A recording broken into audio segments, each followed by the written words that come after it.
사도행전 4장 31절부터 35절까지 몇 절 안 되니까요. 다 함께 한 목소리로 읽도록 하겠습니다. 시작. 빌기를 다음에 모인 곳이 진동하더니 무리가 다 성령이 충만하여 담대히 하나님의 말씀을 전하니라. 믿는 무리가 한 마음과 한 뜻이 되어 모든 물건을 서로 통용하고 자기 재물을 조금이라도 자기 것이라 하는 이가 하나도 없더라. 사도들이 큰 권능으로 주 예수의 부활을 증언하니 무리가 큰 은혜를 받아 그 중에 가난한 사람이 없으니 이는 밭과 집 있는 자는 팔아 그 판 것의 값을 가져다가 사도들의 발 앞에 두매 그들이 각 사람의 필요를 따라 나누어 줌이라. 아멘. 잠시 기도하겠습니다. 거룩하시고 자비하신 하나님, 오늘도 살아계신 하나님의 음성을 듣기 원합니다. 하나님께서 우리에게 말씀하시고 또한 그 말씀이 육신으로 이 땅 가운데 오셨던 것처럼 오늘 이 시간에도 주의 성령께서 우리 가운데 말씀하시고 주의 말씀을 깨달아 그 말씀대로 살아갈 수 있는 능력과 은혜를 허락하여 주시옵소서. 전하는 자나 듣는 자나 모두 한 성령 안에서 함께 말씀에 붙들리고 말씀 앞에 순복할 수 있게 하시고 부족한 종을 주님 붙들어 주셔서 오직 살아계신 주의 말씀만이 들려지고 마음에 새겨질 수 있도록 주님 인도하시고 사용하여 주시옵소서. 주님만 의지합니다. 예수님의 이름으로 기도드립니다. 아멘. 몇 년 전에 그 뉴스를 보다가 뉴스에서 한 절도 사건 소식을 제가 접한 적이 있는데요. 그 뉴스가 제가 기억이 나는 이유가 어떤 사람이 이제 한 주택가에 침입을 해서 한 3천만 원 상당의 귀금속을 훔쳤는데 이 절도범이 과거 부유층과 고위층을 상대로 절도를 일삼았던 굉장히 유명한 대도로 유명한 아주 엄청나게 많이 도둑질을 한 그런 대도였습니다. 그가 더더욱 유명했던 이유는 과거에 그 죄 때문에 체포되어서 무려 15년 동안 교도소에 수감되어 있다가 그 수감을 마치고 출소한 이후에 목사 안수를 받은 그런 분이었기 때문이었어요. 그분이 출소한 이후에 15년 복역하고 출소한 이후에 막 강의도 하고 간증 집회도 다니면서 완전히 새로운 삶을 사는 것 같았지만 그의 절도 행위는 계속되었습니다. 일본에서 빈집을 털다가 잡혀서 다시 수감 생활을 했고 또 한국에서도 그렇게 절도죄를 저질러서 다시 실형을 살게 되었습니다.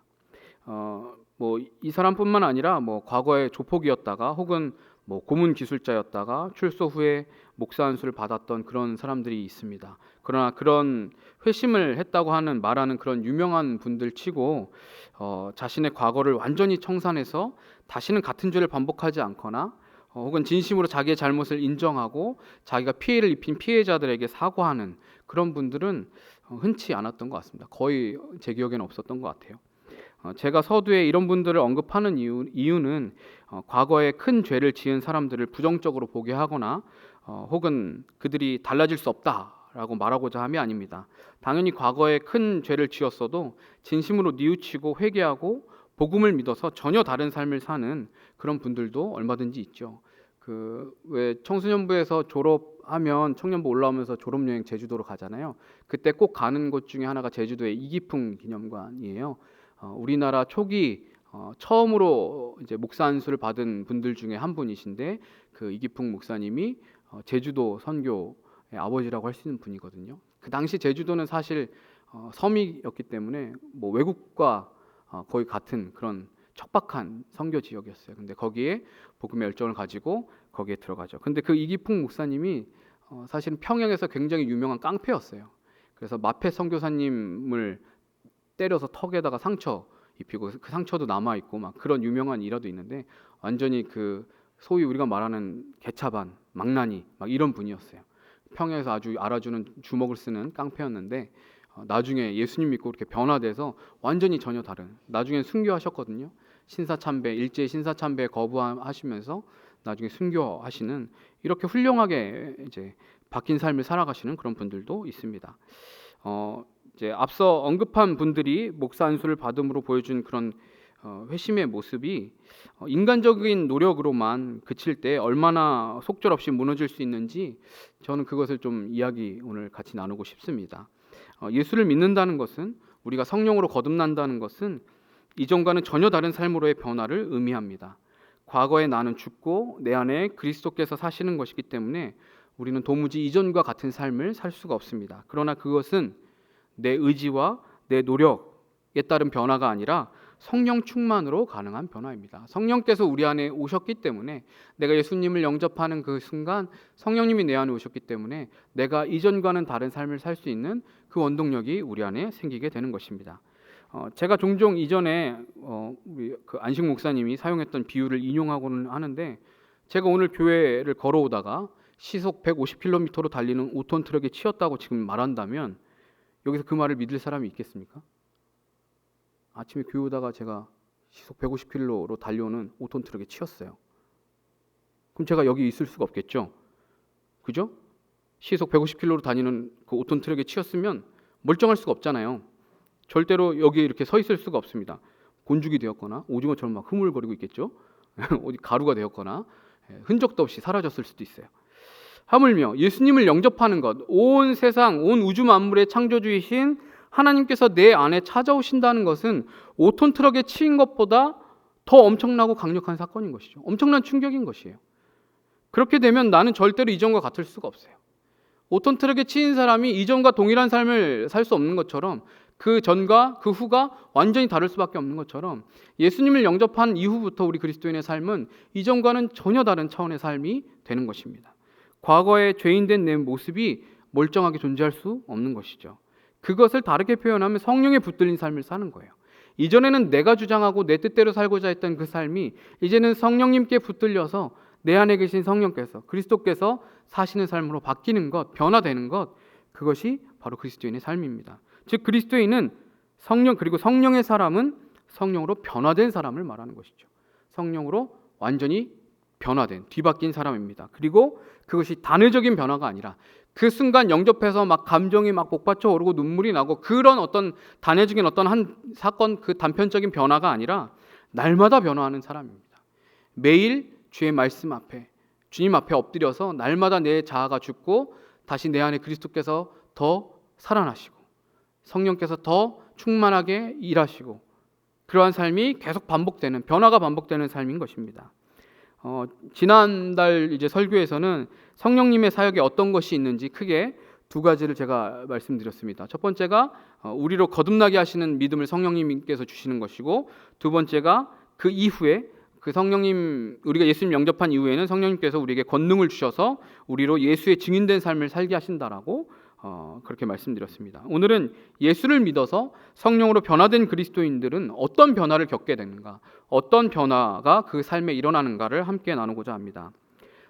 저번에 제가 말씀드렸죠. 사도행전은 누가복음하고 묶여 있다고, 한 세트예요. 그러니까 편지를 동일한 수신자에게 보낸 이제 편지예요. 그 글이에요. 그래서 누가복음에 이어서 그 어떻게 보면 시간적인 흐름상으로도 이제 쭉 이어지는 건데, 사도행전이 이제 예수님의 부활 승천 이후 사도들과 제자들이 성령을 받고 변화되어서 어떻게 복음을 전했는지를 자세하게 보여주는 게 이 사도행전입니다. 사도행전 1장에서 4장까지의 본문을, 우리가 읽은 그 4장 전까지의 본문을 간략하게 제가 요약해서 설명을 드리자면, 1장에서는 예수님께서 약속하신 성령을 기다리며 예루살렘을 떠나지 말라고 제자들에게 말씀하십니다. 예수님이 승천하시기 전에 내가 약속한 성령이 임하기 전까지는 너희가 예루살렘을 절대 떠나지 말아라 말씀하시고, 성령님이 임하시면, 너희에게 성령님이 임하시면 너희가 권능을 받고 땅끝까지 이르러서 내 증인이 될 것이다 라고 하나님 약속의 말씀을 주시고, 그리고 승천하시죠.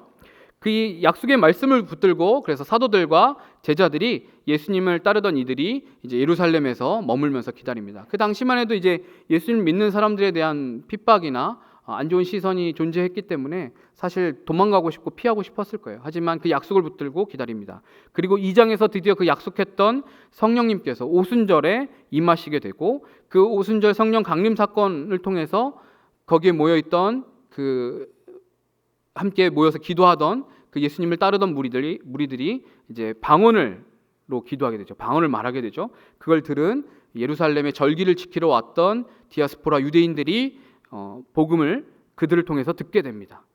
베드로의 설교를 통해서 그 자리에서 3,000명이 회개하고 돌아오는 역사가 일어나죠. 그리고 구원받는 사람이 그 이후로 날마다 더하게 하셨다라고 기록하고 있습니다. 3장에서는 베드로와 요한이 성전에 기도하러 올라가게 됩니다.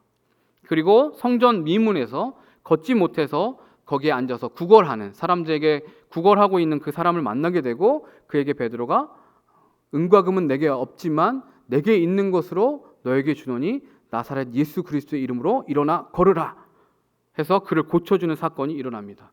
그가 일어나서 걷고 뛰고 하나님을 찬미하고 그것을 지켜보고 들은 수많은 사람들이 그 소식을 듣고 그 성전으로 몰려들게 되죠.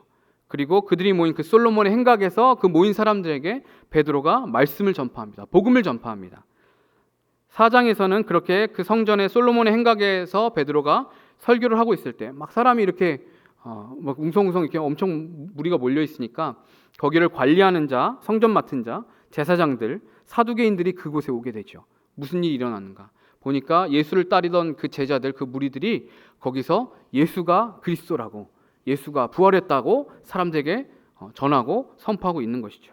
그래서 그 베드로와 요한을 잡아다가 구금하고 이튿날 이제 오전에 그 베드로와 요한을 데려다가 신문을 하게 됩니다. 너희가 무슨 권세로, 너희가 무슨 자격으로 이런 것을 하느냐라고 신문하게 되죠. 하지만 그들과 대화하고 말할 때 지금 일어난 그 현상, 걷지 못했던 자가 일어나서 걷게 되는데 그들이 그를 걷게 할 수 있었던 이유가, 원인이 바로 예수의 이름, 너희가 십자가에 못 박아 죽인 그 나사렛 예수 그리스도의 이름으로 일어나 걸은 거다. 그러니까 이 사람들은 할 말이 없는 거죠. 그거를 본인들이 설명할 어떤 방법도 없고 능력도 없고, 그리고 이러한 일에 대해서 베드로와 요한에게 죄를 물을 수 있는 길도 없었던 것이죠. 그러니까 그저 그들에게 너희 예수의 이름 그거 전하지 마, 예수가 부활했다고, 예수가 그리스도라고 말하지 마라고 이렇게 협박하고 위협만 할 뿐이었습니다. 그러나 거기에 대한 베드로와 요한의 반응은 하나님 앞에서 너희 말을 듣는 것이 하나님의 말씀을 듣는 것보다 옳은가 판단해 봐라. 니들 말 듣는 것보다 하나님 말씀 듣는 게 더 옳은 거 아니니? 우리가 보고 들은 것을 말하지 아니할 수 없다. 우리는 그렇게 못하겠다라고 담대하게 대답합니다. 그리고 동료에게 돌아온 베드로와 요한은 그 자세한 소식, 자신들이 겪었던 이 소식, 기적이 일어났잖아요. 이적이 일어났잖아요. 그리고 자기들이 담대하게 전했을 때 결국에 복음이 어떻게 전파되는지에 대한 이 놀라운 소식을 나누고 다 함께 하나님을 소리 높여 찬양하고 그들이 함께 합심하여서 기도를 합니다. 그들의 기도는 어떤 내용이냐면 핍박 속에서도 자신들이 담대하게 하나님의 말씀을 전할 수 있게 해달라고 했고, 그 병을 낫게 하는 이 표적과 기사가 예수의 이름으로 이루어질 수 있게 해달라고, 자신들이 유명해지고자 그것들을 해달라는 것이 아니라 예수의 이름을 통해서 이 기적이 일어나서 더 많은 이들이 예수를 믿게 해달라고 그렇게 기도했습니다. 그리고 그 기도를 마치고 난 후의 구절이 오늘 우리가 읽은 본문 31절 말씀이에요. 그 기도하는 것을 마무리하는 그 구절이 이 31절 말씀인데요. 31절 다시 한 번만 읽어볼게요. 31절 다 함께 읽어보겠습니다. 시작. 빌기를 다함에 모인 곳이 진동하더니 무리가 다 성령이 충만하여 담대히 하나님의 말씀을 전하니라. 마치 이들이 기도했던 그 기도의 제목 그대로 하나님께서 즉각적으로 응답하시는 것처럼 성령님께서 그 자리에 임재하셔서 모인 곳이 진동했어요. 보통 이제 성령님이 임재하시면, 하나님이 임하시면 그것이 어떤 초자연적인 현상으로 표현될 때 그 중에 한 가지가 지진이죠. 뭐 구약 시대 구름, 뭐 불, 흑암, 바람, 근데 이제 지진도 그것 중에 하나죠. 사실 성령님께서 임재하셨음을 표현해주는, 묘사하는 그런 표현이에요. 그리고 거기에서 기도했던 그 모든 무리가 다 성령이 충만하였다라고 기록하고 있습니다. 그리고 담대히 하나님의 말씀을 이들이 전하게 돼요. 그 기도한 이 시점부터 또 다시 한번 이 사람들은 담대하게 복음을 전파합니다. 그들이 기도한 그것이 그대로 성취되는 것을 보게 되죠. 자, 여기서 살펴보겠습니다. 여기서 함께 모여서 기도했던 사람들 중에서 오순절에, 그 앞에 오순절에 성령이 그들 위에 임했던 그 사건을 경험했던 사람들이 있었을까요? 없었을까요? 이미 앞에 오순절에 성령님께서 처음으로 강림하신, 예수님이 약속하셨던 그 성령 강림 사건, 오순절 성령 강림 사건을 경험한 사람들이 있었을까요? 없었을까요? 지금 이 사람들은 성령을 경험해보지 못해서 지금 성령님이 임한 거예요? 이전에 성령을 경험했죠? 그런 사람이 여기에 한 명도 없었을까요? 최소 2명은 있는 거잖아요. 베드로, 요한은 있는 거잖아요. 그죠? 그리고 아예 없진 않겠죠. 그래서 최소한 2명 이상은 됐겠죠. 제 생각에는 그 모여서 오순절에 성령 강림 사건을 경험했던 사람들이 대다수 여기 모여 있을 것 같아요. 전부는 아니라고 해도 꽤 많은 인원이 겹칠 거예요. 사도행전 2장 4절에 보면 그들이 그 장면에서 오순절 성령 강림 사건에서 다 성령의 충만함을 받고 성령이 말하게 하심을 따라서 다른 언어들로 말하기를 시작했다라고 기록해요. 성령의 충만함을 받았던 자들인데 4장 31절에서 다시 그들이 성령이 충만해져요. 성령이 충만해졌는데 또 성령이 충만해져요. 이것이 무엇을 말하는 것이냐면 성령 충만이 한 번 받는 것으로 끝나는 것이 아니라는 거예요. 내가 과거에 이전에 성령 충만을 받았으니까, 그리고 이들이 경험했던 오순절 성령 강림 사건은 굉장히 특별한 사건이에요. 이런 똑같은 사건이 아마 역사상 다시 반복될 일은 없을 거예요. 그런데 그렇기 때문에 굉장히 특별하고 강력한 이런 성령의 임재를 경험했으니까 그 이후로는 성령님의 충만함을 받을 필요가 없겠네라고 우리는 생각할 수 있지만 그렇지 않은 거죠. 그렇게 놀라운 성령님께서 임재하시는 그 성령이 충만해지는 그 경험을 했는데 불과 얼마 안 돼서 또 이들이 성령이 충만해짐을 경험하게 된 것입니다. 성령님이 오셨다가 금방 나가시니까 다시 들어와야 한다는 그런 개념이 아닌 거예요. 내 안에 내주하시는 성령님은 결코 나를 떠나지 않으시고 항상 나와 함께 하시면서 계속 내 안에서 더욱 가득해지시는 거예요. 예전에 가득했다고 해서 더 이상 그럴 필요가 없는 것이 아니라 더더욱 내 안에 충만해지시는 거예요. 또한 성령님의 능력이나 권능이 소멸되는 것도 아니에요. 소멸될 수 있는 게 아니에요. 소위 우스갯소리로 영빨이 떨어져서 나 요즘 영빨이 떨어졌어. 그래서 요즘 좀 기도 좀 해야겠어. 나 지금 영빨이 떨어져서 이제 수련회 가야겠어. 우리는 이런 말을 이제 소위 쉽게 이제 농담식으로 이야기하죠. 마치 성령님의 능력이나 권능이 소멸하듯이 사라질 수 있는 것처럼, 그래서 우리가 마치 충전을 해야 되는 것처럼 그런 개념으로 지금 성령님께서 충만해 주셨다는 뜻이 아니에요. 시간이 지나갔으니까 그동안 안에 있었던 그 성령 파워가 슬슬 방전되듯이 빠져가지고 다시 한번 충전해가지고 그 의미가 아닌 거죠. 성령께서 점점 더 나를 가득 채우시고 강하게 내 삶을 붙드시는 거예요. 어제보다 오늘 더 그 성령의 권능이 내 삶을 더 강하게 붙드시는 거예요. 성령 충만에는 한계나 제한이 없어요. 언리미티드. 한계가 없는 거예요. 제한이 없는 거예요. 계속해서 내 안에 충만해지시는 거예요. 풍선은 계속 불면 터지지만 성령이 내 안에 충만해지시는 것은 내가 터지는 게 아니에요. 더 충만해질 수 있는 거예요.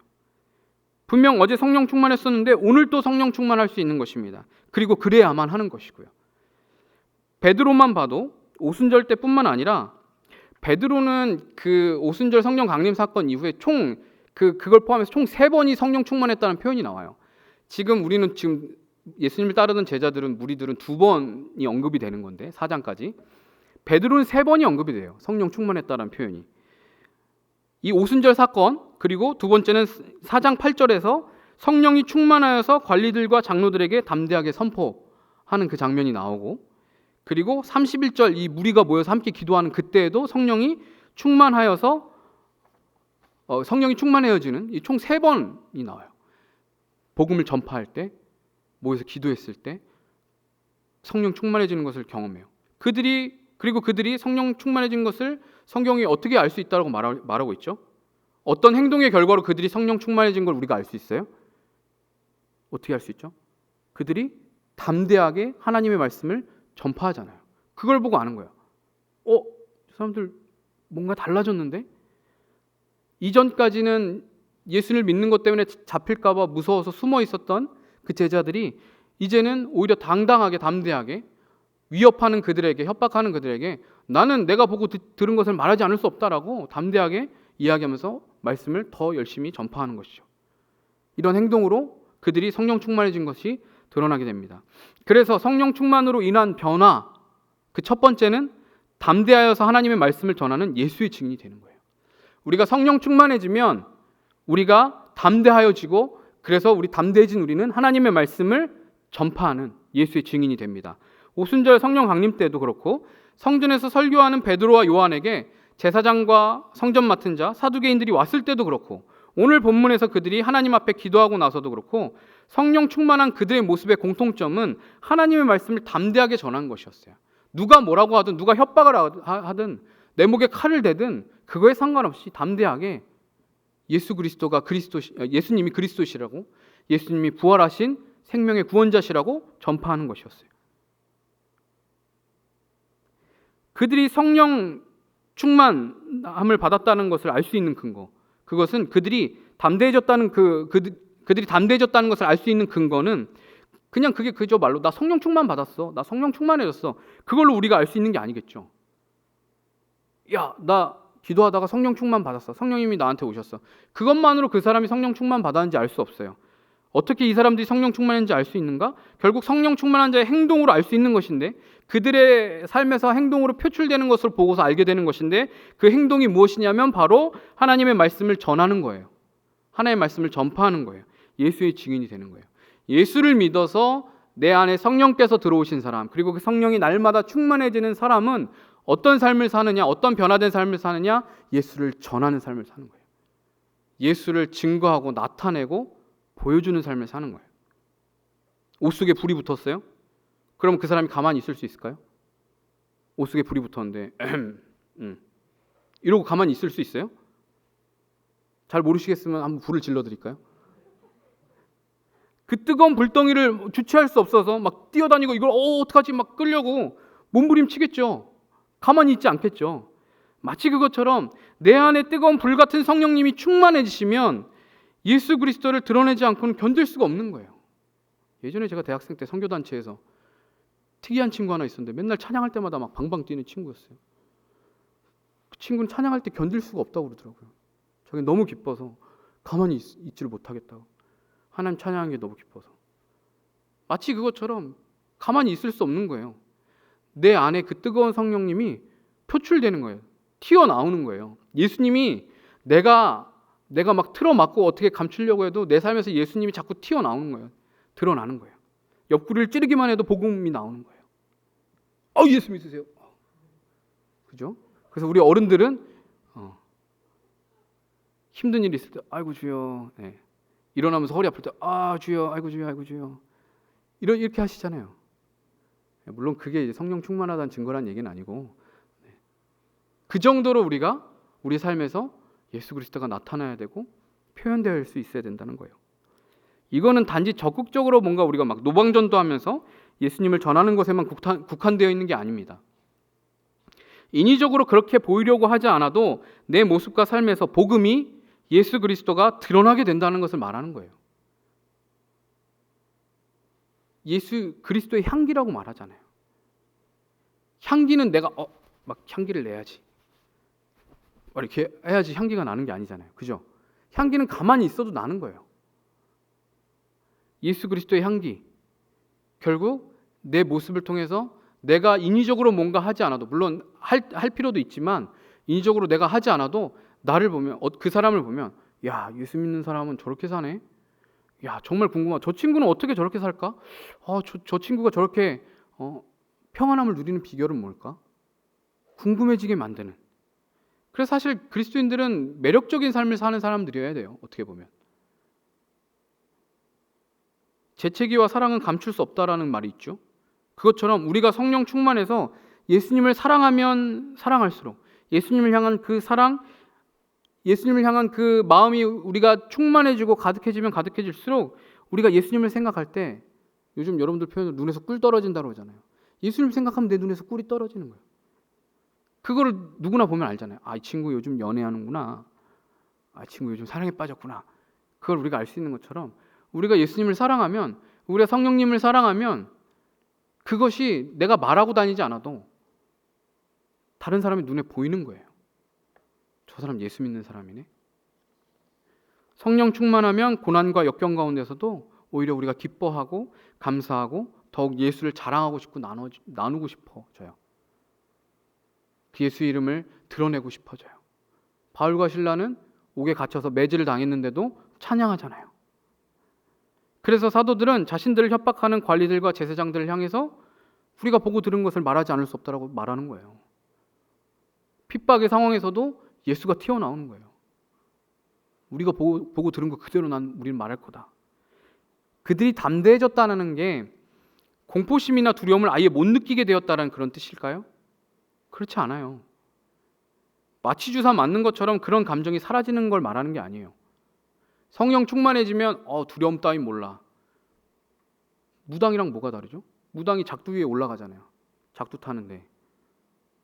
근데 두려움을 못 느끼잖아요. 그런 개념이 아닌 거예요. 우리가 성령 충만하면 여전히 우리 앞에 두렵고 걱정되는 문제들이 있어도, 우리가 그 감정을 느끼고 두려운 마음이 들어도, 그럼에도 불구하고 예수님을 사랑하는 마음이 훨씬 더 크기 때문에 그 예수님을 사랑하는 그 마음이 그것들을 다 삼켜버리는 거예요. 그거는 아무것도 아닌 게 되는 거예요. 아주 지극히 작은 게 되는 거예요. 그게 훨씬 크기 때문에, 예수님을 사랑하는 마음이 더 크기 때문에 도저히 그것을 드러내지 않을 수가 없는 거예요. 압도되는 거예요. 그런 현실들은. 현실의 두려움과 그러한 근심과 걱정들은 그저 예수 그리스도의 사랑 앞에 다 압도돼 버리는 거예요. 요한일서 4장 18절에 이렇게 말씀하죠. 사랑 안에 두려움이 없고 온전한 사랑을 두려움을 내쫓는다라고 하셨어요.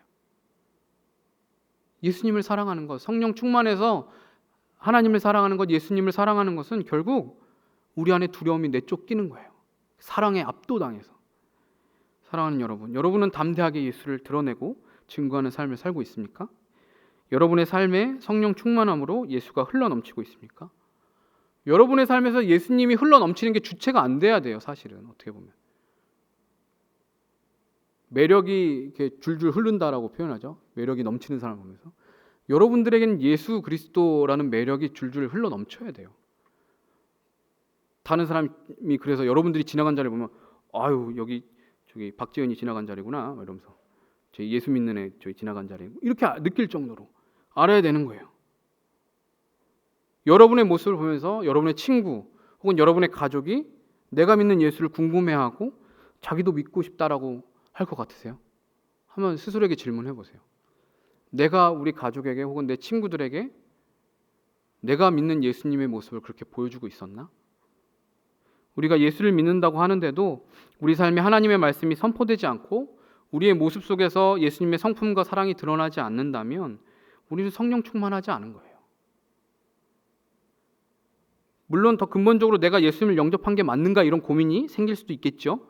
하지만 이런 고민을 하고 성령 충만을 간절히 바라고 있는 사람이라면 믿음의 문제라기보다는 아마 성령 충만의 문제일 거예요.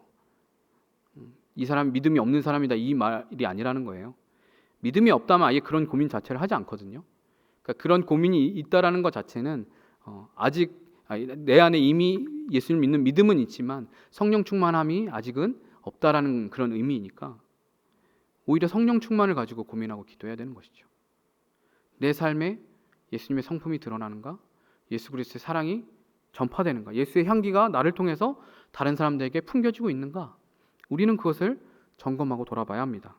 내 삶에 기꺼이 예수의 증인되고자 하는 그 변화가 우리 안에 없다면 우린 진지하고 더 간절하게 성령 충만을 구하고 바라봐야 되는 거예요. 여러분들 직장에서 혹시 예수 믿는 거 숨기고 다니는 거 아니죠? 그러시면 안 돼요. 그러니까 물론 굳이 떠들고 다니라는 얘기는 아니에요. 근데 여러분들이 예수 믿는 거에 대해서 일부러 거짓말하거나 숨길 필요도 없다는 얘기예요. 담대하게 내가 예수 믿는 사람으로서 예수 그리스도의 향기를 풍기는 사람으로서 보여지고 그렇게 살아갈 수 있게 되기를 바랍니다. 성령 충만으로 인한 변화 두 번째는 바로 자기 중심성의 탈피예요. 성령 충만해지며 자기 중심성을 탈피하게 됩니다. 이것은 자기 중심성은 인간 죄악된 본성을 거스르는 변화예요. 자기 중심성 탈피한다는 것은 우리의 본성이에요. 그거는 죄악을 가지고 태어난 죄인된 우리의 본성이에요. 근데 그 본성을 거스르는 변화인 거예요. 자기 중심성을 탈피한다는 건. 물론 완전하게 자기 중심성을 벗어버릴 수 있는 건 아니죠. 예수님 다시 오셔서 우리가 완전한 변화가 되기 전까지는 우리가 완벽하게 자기 중심성을 벗어버릴 수는 없겠죠. 그러나 성령 충만한 자는 끊임없이 자기 중심성을 탈피하고 타인에 관한 관심과 사랑으로 계속 충만해지게 되어 있어요. 자기 중심성이 탈피될수록 그 자리가 뭐가 메워지냐면 타인에 대한 관심, 타인에 대한 사랑으로 채워지는 거예요. 성령 충만해진 그리스도인들은 모든 물건을 서로 통용하고 자기 재물을 조금이라도 자기 것이라고 하는 이가 하나도 없었다라고 기록하고 있어요. 이게 시사하는 게 뭘까요? 더 이상 자기 자신을 위해서 사는 삶이 아닌 거예요. 그리고 그 결과 34절에 보면 그들 중에 가난한 사람이 없었다라고 기록해요. 이거 얼마나 놀라운 변화예요. 가난한 사람이 한 명도 없었대요. 그 공동체 안에 단 한 명도 가난한 사람이 없었다라는 거예요. 자기 물건을 다 내어놓고 가난한 사람이 있으면 그 사람의 필요를 위해서 내 집을 팔고 내 땅을 팔고 내 가산을 팔아서 갖다 주고 이런 일들이 일어나는 거예요. 인간은 본능적으로 자기중심적이고 이것이 죄성의 핵심이에요. 생존의 문제 앞에 철저하게 이기적이 돼요. 코로나 문제로 인해서, 코로나 사태로 인해서 그런 일들이 종종 가끔씩 일어나잖아요. 생존의 문제 앞에 내 가족이 가장 우선시 돼요. 그마저도 내 가족보다 내가 우선시 될 때도 있어요. 가족 다 버리고 나 혼자 살겠다고 하는 경우들도 있어요. 그러나 성령 충만했던 이들은 자기의 모든 재산을 다 팔아서 사도들의 발 앞에 가져왔고 사도들은 각 사람의 필요를 따라서 그것을 나눠줬어요. 그걸 중간에서 뭐 빼돌리거나 이런 것도 없어요. 그래서 가난한 사람이 그들 중에서 사라졌어요. 이들의 사회가 바뀌는 거고 이들의 문화가 바뀌는 거고 이들의 제도를 초월하는 변화가 일어나는 거예요. 이거는 인위적으로 할 수 있는 일이 아닌 거예요. 이거는 설명할 수 있는 게 아니에요. 어떤 과학적으로 논리적으로 어떻게 이렇게 하면 이런 일들이 일어나고 이런 일들이 일어날 수 있을까요? 아무리 인위적으로 노력한다고 해서. 여기서 핵심은 재산을 다 팔아서 사도들에게 갖다 바친 것, 재물을 다 팔았다라는 거에 핵심이 있는 게 아니라 믿는 무리의 시선이 자기 자신에게서 타인에게로 옮겨졌다라는 거예요. 나와 같은 죄인을 사랑하시고 구원해 주신 그 예수님의 그 사랑이 내 안에 충만하여 나도 다른 누군가를 사랑하게 되는 거예요. 내가 그 놀라운 사랑을 받으니까 그 놀라운 은혜를 나도 입으니까 나도 사랑하고 싶어지는 거예요. 하나님이 나를 이렇게 조건 없는 사랑으로 구원해 주셨으니 나도 조건 없는 사랑으로 타인을 사랑하고 싶은 마음이 생기는 거예요. 가난하고 소외된 지체에게 관심을 갖게 되고 긍휼의 마음을 품어서 기쁜 마음으로 그들을 섬기는 거예요. 전혀 그것이 아깝거나 그게 이상하지 않은 거예요. 왜? 나도 값없이 받았으니까. 그 큰 은혜를, 그 큰 사랑을 받았으니까. 이거는 결코 억지로 하거나 강제로 할 수 없어요. 일시적으로는 그게 가능할 수도 있겠지만 분명히 한계에 다다르게 되어 있습니다. 성령 충만할 때만 자발적으로 기쁨으로 그렇게 할 수 있어요. 강제로 하라고 그러면 할 수는 있겠죠. 근데 기쁨으로 할 수 있겠어요? 생색내면서 아까워하면서 하지 않아요. 성령 충만한 사람들이 하는 모습을 보면 사랑하면 더 주지 못해서 아쉽잖아요. 내가 사랑하면 그 사람 사랑하는 사람에게 더 주지 못하는 게 안타깝지 주는 게 안타까운 게 아니라고요. 사랑하는 사람을 위해서 값진 선물을 하고 내 시간을 드리고 내 마음을 다 쏟아주고 그걸 절대 아까워하지 않아요. 이렇게 성령 충만한 사람은 자기 중심성을 탈피하고 타인에 대한 관심과 사랑으로 시선이 바뀌게 되어 있어요. 그리고 마지막 변화, 성령 충만으로 인한 변화 세 번째는 하나 되는 거예요. 바로 공동체성 교회의 회복이에요. 가난한 사람, 부유한 사람, 지위가 높은 사람, 낮은 사람, 다양한 사람들이 교회 안에 모이기 시작했어요. 각자 자기 것을 주장함으로 싸움이 일어나고 다툼이 일어날 수 있는 그런 쉬운 환경이에요. 근데 앞에 자기 중심성 탈피와 동시에 함께 타인에 대한 관심과 사랑이 큰 덩어리로 모이기 시작하니까 이 사람들 안에 어떤 특징이 일어나냐면 하나 되는 게 일어나요. 유기적으로 하나가 되는. 다 다른데 퍼즐 조각이 모양이 너무나 다 다르게 생겼는데 그 퍼즐 조각이 하나로 맞춰지는 거예요. 32절에서는 믿는 무리가 한 마음과 한 뜻이 되었다고 표현해요. 영어로는 one in heart and mind라고 되어 있어요. 각주 성경에 보면 이 한 뜻이라고 말하는 영어로는 mind라고 번역됐는데 한 뜻이 다른 어떤 번역본에는 영혼이라고 번역되기도 한다라고 기록해요. 한 마음과 한 영혼으로 했다라는 거죠. 한 마음과 한 영이 된 것은 성령으로 그들이 삼위일체 하나님이 하나이신 것처럼 온전한 하나가 됐다라는 걸 의미하는 거예요. 이 사람들은 이 초대교회 이 공동체는 그렇게 온전히 하나가 되었어요. 이게 바로 초대교회 탄생이에요. 이 사람들이 우리 믿는 사람들끼리 모여서 예수님 믿는 사람들끼리 모여서 우리 교회를 하나 만들어 보자 해서 초대교회가 나온 게 아니에요. 성령 충만한 사람들이 서로 사랑하고 섬기고 돌보니까 그리고 그 사람들의 모습이 아름답게 주변에 믿지 않는 사람들에게 전파되니까 그 주변에 있는 사람들도 나 나도 저 공동체에 들어가고 싶어. 나도 예수님을 믿고 싶어. 점점 더 모이는 거예요. 사람들은 점점 늘어나는데 그러면 그럴수록 하나 될 확률은 점점 낮아지는데 이상하게 모이면 모일수록 더 하나가 되는 거예요. 이게 신비예요. 이게 성령의 신비인 거예요. 초대교회는 우리가 교회 만들자고 해서 만들어진 게 아니라 그런 사람들이 자연스럽게 모이고 보니까 교회인 거예요. 그 사람들이. 날마다 구원받는 자를 더하게 하신 하나님의 권능 안에서 정말 다양하고 다른 사람들이 모였음에도 불구하고 그들이 하나 될 수 있었던 이유는 성령 충만했기 때문이에요. 성령이 그들로 하나 되게 하셨어요. 그러므로 성령 충만하게 되면 나를 주장하지 않고 타인을 이해하고 수용할 수 있게 되기 때문에 교회로서 하나 될 수 있는 거예요. 나와 생각이 다르고 주장하는 바가 다르고 정치색이 다르고 피부색이 다르고 성별이 다르고 인종이 다르고 경제적인 수준이 다르고 집 사는 평수가 다르고 거리가 다르고 외모가 다르고 그래도 하나가 되는 거예요. 우리 교회만 좋은 교회야. 우리 그리스도인끼리 똘똘 뭉쳐보자 하는 또 다른 누군가를 배척하는 그런 이기주의가 아니라 또 다른 어떤 이기주의의 모습이 아니라 믿지 않는 이들과 연약한 자들을 더 사랑하고 잘 섬기기 위해서 함께 모이고 더 힘을 합하고 더 질서를 잘 지키고 그리고 기꺼이 내가 교회가 되어서 섬기는 것. 그게 교회 하나됨의 모습이 성령 충만한 자들을 통해서 나타나는 거예요. 성령 충만한 사람은 사랑의 영이 충만하기 때문에 나와 다른 사람의 차이, 그 불편함을 기꺼이 수용하고 끌어안을 수 있는 거예요. 그 사랑이 크다고 말했잖아요. 하나님의 그 사랑이 너무 크기 때문에 그 사랑에 압도되어서 두려움과 근심이 작게 보이고 상대적으로 작아지는 것처럼 이 하나님의 사랑이 내 안에 충만하니까 다른 사람이 나와 다른 그 모습이 불편했던 그 모습이 아무것도 아닌 거예요. 이제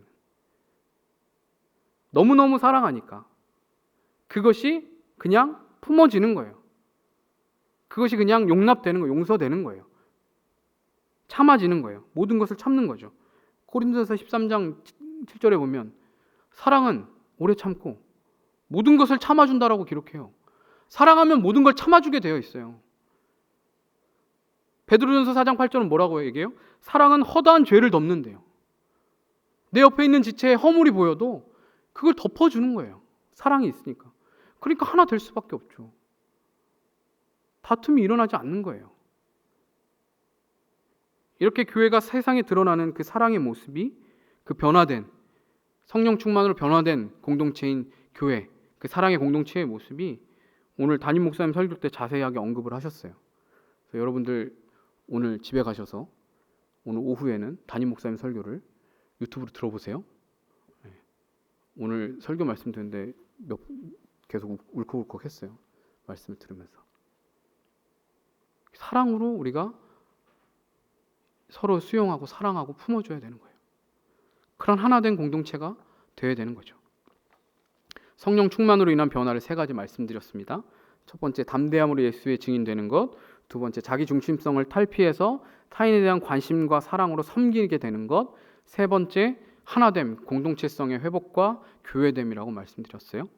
그런데 여기서 우리가 주의해야 할 것은 이런 변화의 어떤 특정 행위, 모습을 성령 충만의 조건이라고 생각해서는 안 돼요. 그러니까 성령 충만한 사람이 이런 삶을 사는 거지 성령 충만해지기 위해서 이렇게 행동해라 라고 말하는 게 아니에요.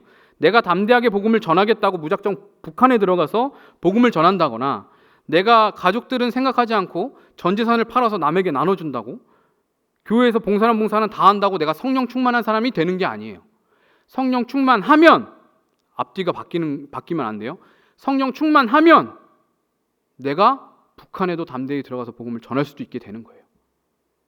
내가 성령 충만하면 기꺼이 내 재산도 팔아서 가난한 자에게 나눠줄 수 있게 되는 거예요. 내가 성령 충만하면 교회에서 하는 봉사가 짐이 아니라 기쁨이 되고 자원하는 마음으로 하게 되는 거예요. 앞에서 말한 변화는 성령 충만함의 결과예요. 결과. 우리의 어떤 특정 행위나 모습이 성령 충만의 조건이 될 수 없어요. 성령 충만을 받는 비결, 성령 충만의 조건, 그런 건 존재하지 않아요. 물론 우리가 성령 충만하기 위해서 노력해야 되는 것들이 있어요. 그렇지만 이렇게 하면 무조건 성령 충만해진다? 그런 건 없어요. 성령 충만하면 자연스러운 반응으로 변화라는 결과가 초래되는 거예요. 그러니까 성령 충만해지면 충만해질수록 우리의 삶은 계속 변화가 일어나는 거예요.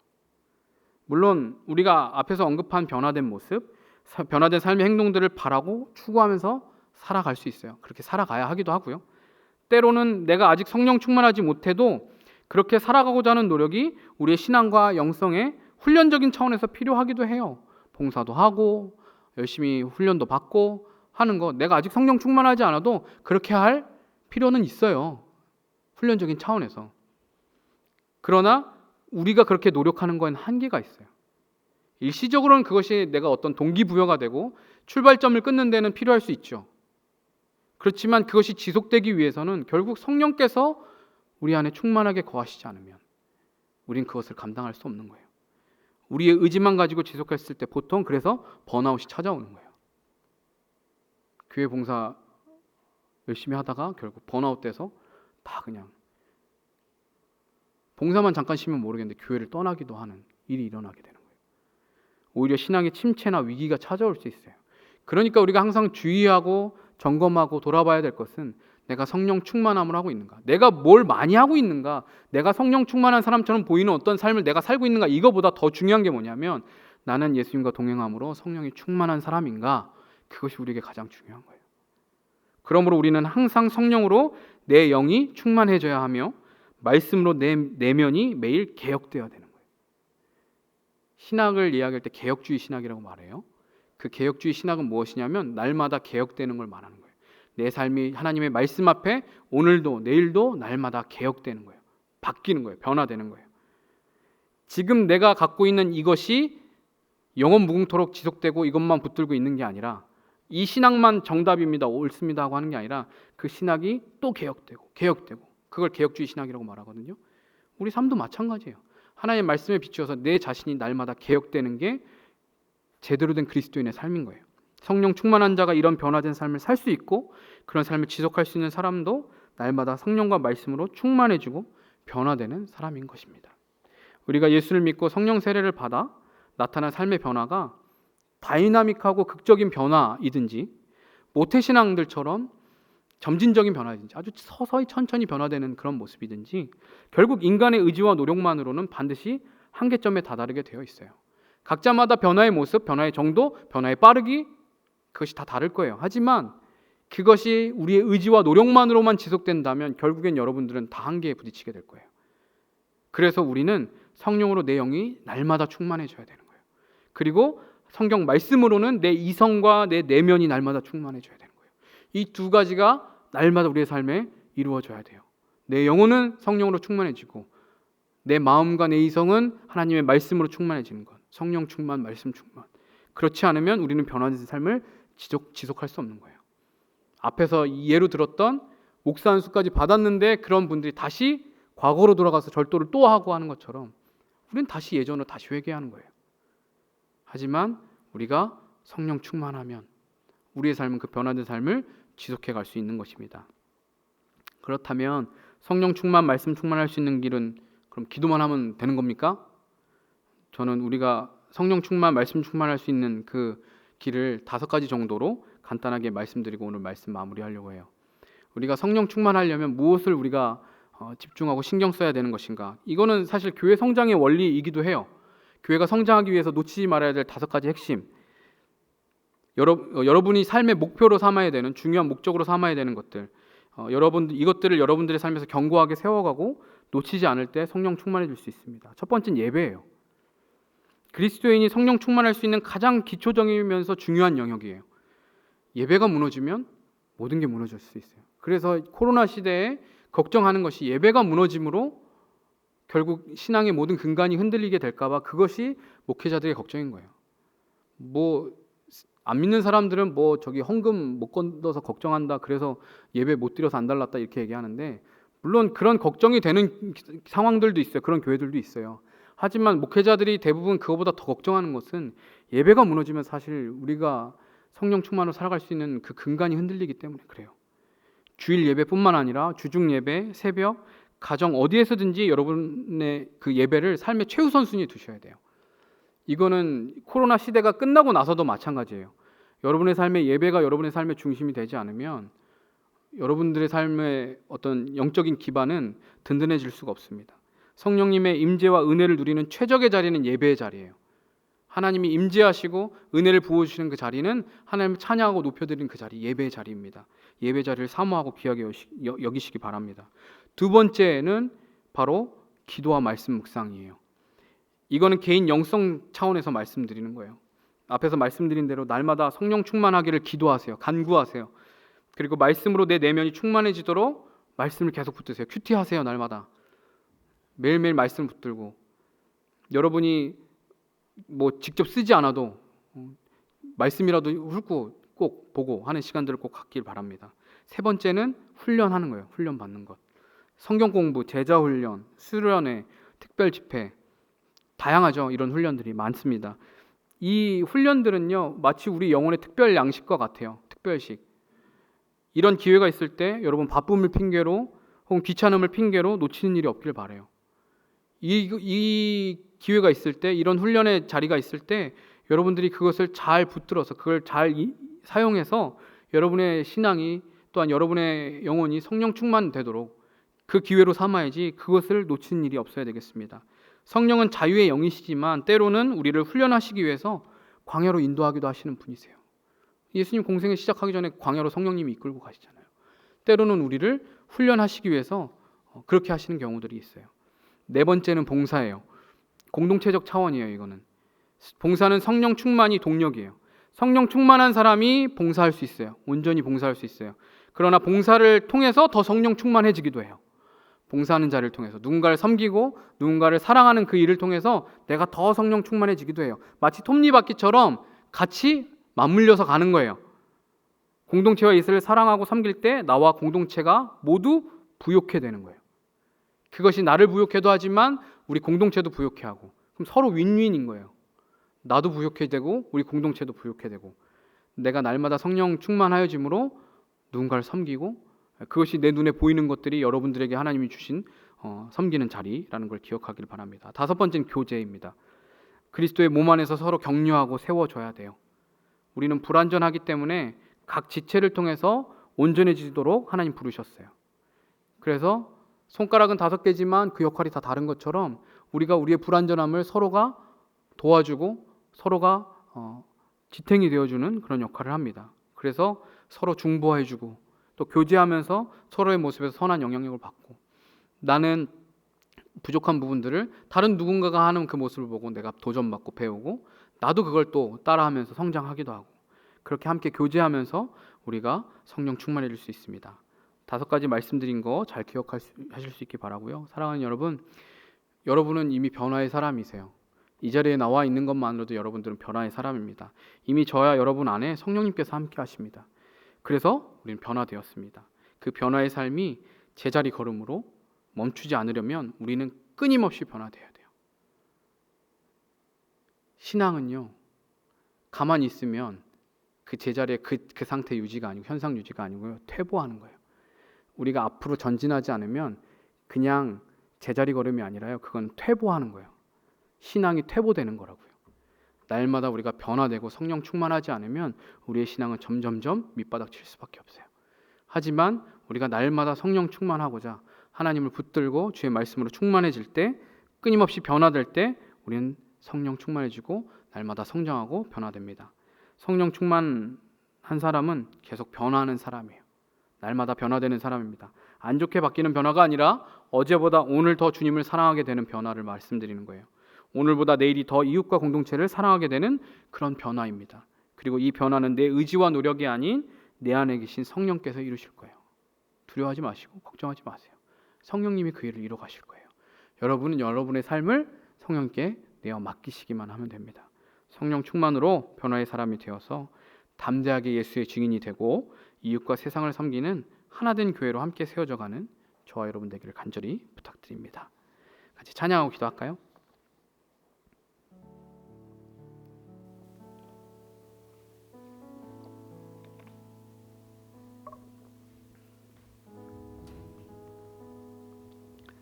새롭게 하시네 라는 찬양인데요, 주의 은혜 아침에 같이 나의 삶 비추시네, 변치 않는 주의 사랑 나의 삶 돌보시네.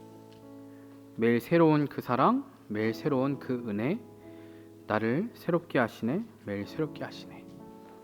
참 신기한 것은 하나님의 사랑은 변함없으신 그 사랑이신데 그 사랑은 매일 나를 변하게 합니다.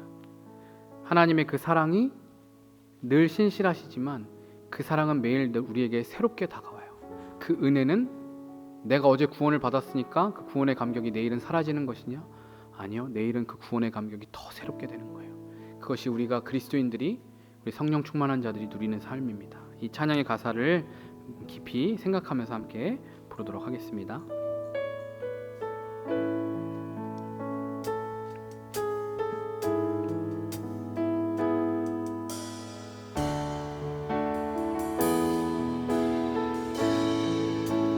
주의 은혜 아침에 같이 나의 삶 비추시네.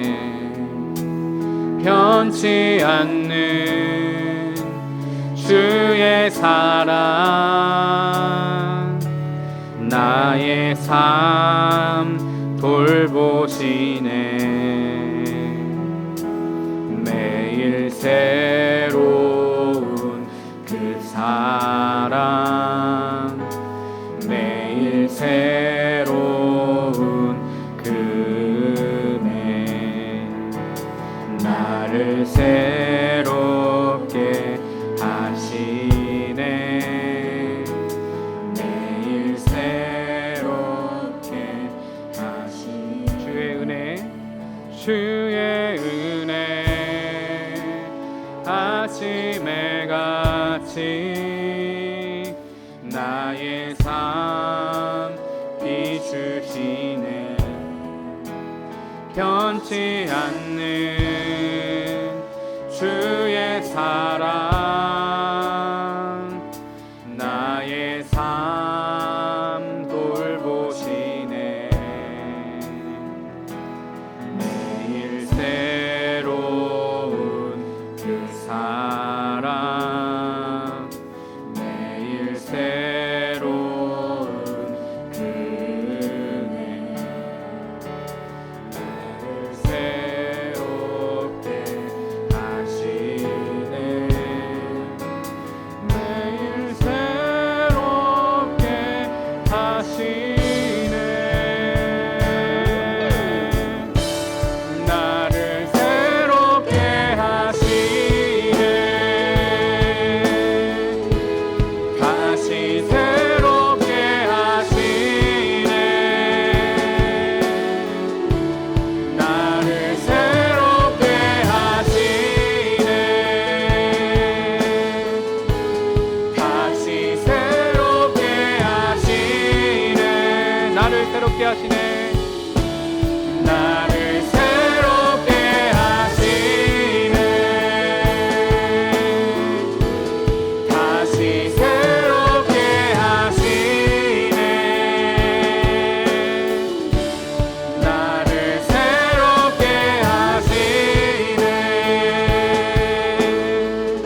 말씀을 기억하면서 함께 기도합시다. 나는 성령 충만한가 되돌아볼 수 있기를 원합니다. 내 삶에 오늘 말씀 가운데 나타난 변화된 삶의 모습이 드러나고 있는지 한번 돌아봅시다. 과거에는 나에게 이런 성령 충만한 모습이 있었으나 지금은 그런 변화의 모습이 없다면, 예수를 믿고 난 이후에도 날마다 변화하기보다는 오히려 내가 침체 가운데 빠져 있다면 이 시간 우리가 성령 충만을 구하도록 하겠습니다. 성령님, 우리로 충만케 하여 주시옵소서. 담대히 주의 말씀을 전파하고 날마다 함께 모여서 사랑하고 서로를 사랑하고 섬기는 자의 모습, 교회로서의 하나 되는 모습이 내 삶에 나타나기를 원합니다. 날마다 성령께서 내 마음과 영혼을 만지셔서 계속 내 안에 예수 그리스도가 충만케 해달라고, 나는 죽고 예수만 가득 담기게 해달라고, 내 안에 예수로 충만케 해달라고 기도합시다. 또한 담대히 예수의 부활을 증거하는 증인이 되도록 나만 생각하는 자기중심적인 태도가 아닌 이웃과 공동체에 관심 갖고 섬기는 사랑이 넘치는 자가 되게 해달라고, 날마다 나를 변화시켜달라고 함께 기도하도록 하겠습니다. 사랑의 하나님, 날마다 성령 충만한 자로 살아갈 수 있기를 원합니다. 하나님, 우리가 성령 충만, 아버지 하나님, 그것을 한번 경험하였다고 끝이 아니라 우리 삶에 날마다 일어나는 변화가 아버지 하나님 계속되기를 원합니다. 하나님, 우리의 영혼과 우리의 마음을 만져주셔서 아버지 내 안에 예수 그리스도가 충만케 되게 하여 주옵소서. 예수 그리스도의 그 구원의 눈, 은혜와 사랑이 내 안에 충만케 되게 하여 주옵소서. 하나님, 내가 감추려고 하여도 감출 수 없는 그 뜨거운 사랑이 내 안에 드러나며 하나님, 그렇게 예수 그리스도가 증거되고 드러날 수 있기를 원합니다. 오직 나는 죽고 내 안에 예수만 가득 담기고 그 예수만 증거되고 나타날 수 있게 하여 주옵소서. 하나님, 담대하게 예수의 부활을 증거하는 예수의 증인 되게 하시고, 하나님, 나만 생각하는 자기중심 태도의 삶이 아니라 이웃을 생각하고 하나님 공동체를 사랑하고 아버지 관심 갖고 섬기는 그 사랑이 넘치는 자가 되게 하여 주옵소서. 우리의 성령 공동체가, 우리 안주교회가 날마다 그렇게 서로 교회로 하나가 될 수 있게 하여 주시고, 아버지 날마다 우리가 이렇게 변화된 삶이 드러날 수 있게 하여 주옵소서. 성령 충만함으로 변화의 사람이 되어서 아버지 나만 변화되는 것이 아니라 이 세상을 변하고 아버지 교회를 변화시키고 내 공동체와 내 가족과 내 지역사회와 주변의 이웃들까지 변화시키는 아버지 변화의 출발점이 되는 사람들이 될 수 있게 인도하여 주옵소서. 초대교회에서 놀라운 변화를 나타내었던 믿음의 아버지 선배님처럼 우리도 그렇게 믿음으로 아버지 성령 충만함으로 날마다 변화된 삶을 살아갈 수 있도록 주여 인도하여 주옵소서.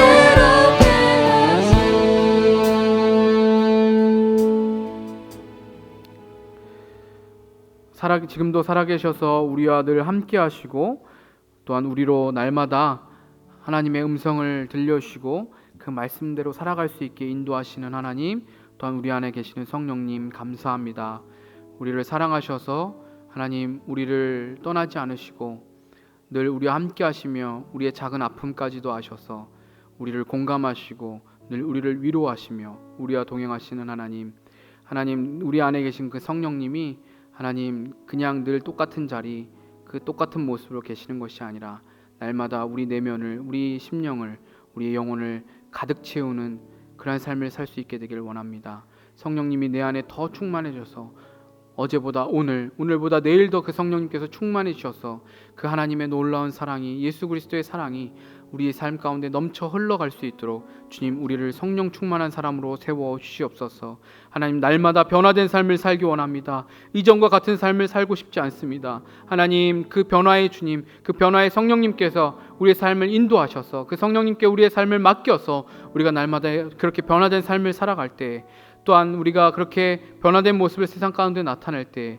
우리뿐만 아니라 우리 주변에 있는 이웃들과 사회와 교회와 그 모든 것들이 함께 변화되는 놀라운 아름다운 변화의 물결이 일어날 수 있게 하여 주옵소서. 우리 영혼을 만지시고 하나님, 우리를 붙들어 주셔서 그렇게 담대하게 예수를 증거하고 또한 예수의 부활을 나타내고 또한 나만 생각하는 자기중심적인 태도가 아니라 이웃과 공동체를 사랑하고 관심 갖고 섬기는 변화의 삶을 날마다 살아갈 수 있도록 인도하여 주시옵소서. 지금도 그렇게 우리를 변화의 사람으로 인도하시고 앞으로도 인도하실 우리 주 예수 그리스도의 이름으로 기도합니다. 아멘. 이제는 우리 주 예수 그리스도의 은혜와 하나님 아버지의 놀랍고 크신 사랑과 성령 하나님의 이루교통 충만하심이, 성령 충만 변화의 사람으로 우리를 붙드시고 이끌어 주실, 또한 그렇게 살아가기로 결단하는 우리 사랑하는 모든 청년들 머리 위에, 성도들 머리 위에 이제로부터 영원토록 함께 있을지어다. 아멘.